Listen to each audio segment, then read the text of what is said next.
Praise Lord. ദൈവനാമത്തിന് മഹത്വം ഉണ്ടായിരിക്കട്ടെ. ഫിലിപ്പിയർ 4:13 ഇപ്രകാരം പറയുന്നു, എന്നെ ശക്തനാക്കുന്നതിന് മുഖാന്തരം എനിക്ക് സകലത്തിലും മതിയാകുന്നു. കർത്താവായ യേശു ക്രിസ്തു നമ്മുടെ കൂടെ ഇരിക്കുമ്പോൾ നമ്മുടെ ഏത് വിഷയത്തെയും നമുക്ക് പൂർത്തീകരിക്കാൻ കഴിയും.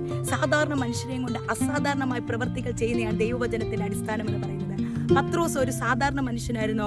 എന്നാൽ പത്രോസിന്റെ ധൈര്യം കാണുമ്പോൾ അവിടെയുള്ള ജനങ്ങൾ പറയുവാനിടയായിരുന്നോ, ഇവർ പഠിപ്പില്ലാത്തവർ, സാമാന്യ ജനങ്ങളുമല്ലയോ, അപ്രകാരം ഇരുന്നിട്ട് ഇവർ ദൈവത്തിന്റെ വൻ കാര്യങ്ങളെ ചെയ്യുന്നു.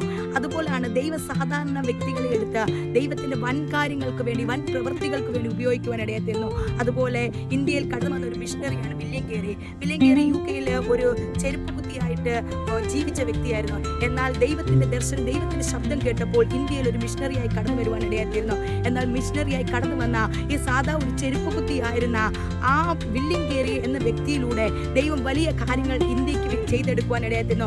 40-ലധികം ലാംഗ്വേജുകളിൽ പുള്ളിക്കാരൻ ബൈബിൾ വിവർത്തനം ചെയ്യുവാനിടയായിരുന്നു. അനേക സ്കൂളുകൾ സ്ഥാപിച്ചു, സ്ഥാപനങ്ങളെ പണിതെടുക്കുവാനിടയായിരുന്നു. ആ സാധാരണ വ്യക്തി എന്ന് നമുക്ക് തോന്നിയിരിക്കാം, എന്നാൽ നമുക്ക് ശക്തി അല്പമേ ഉള്ളൂ എന്ന് തോന്നിയിരിക്കാം. എന്നാൽ ദൈവം നമ്മളെ കൊണ്ട് വൻ കാര്യങ്ങളെ ചെയ്യുവാനിടയായിത്തീരാം. അതുകൊണ്ടാണ് വെളിപ്പാട് പുസ്തകം 3:8 പറയുന്നു, നിനക്ക് അല്പമേ ശക്തിയുള്ളൂ എങ്കിലും ഞാൻ നിന്റെ മുമ്പിൽ ഒരു തുറന്ന വാതിൽ വെച്ചിരിക്കുന്നു. ആ തുറന്ന വാതിലിന് മുമ്പിൽ നമുക്ക് കടക്കാം, ദൈവം വെച്ചിരിക്കുന്ന വാതിലുകളെ. എന്നാൽ നമ്മൾ ഒന്നും മാത്രം ചെയ്യുക, ദൈവത്തിന്റെ വചനത്തെ നമ്മൾ കാത്തുകൊള്ളണം, അവന്റെ നാമത്തെ നിഷേധിക്കരുത്.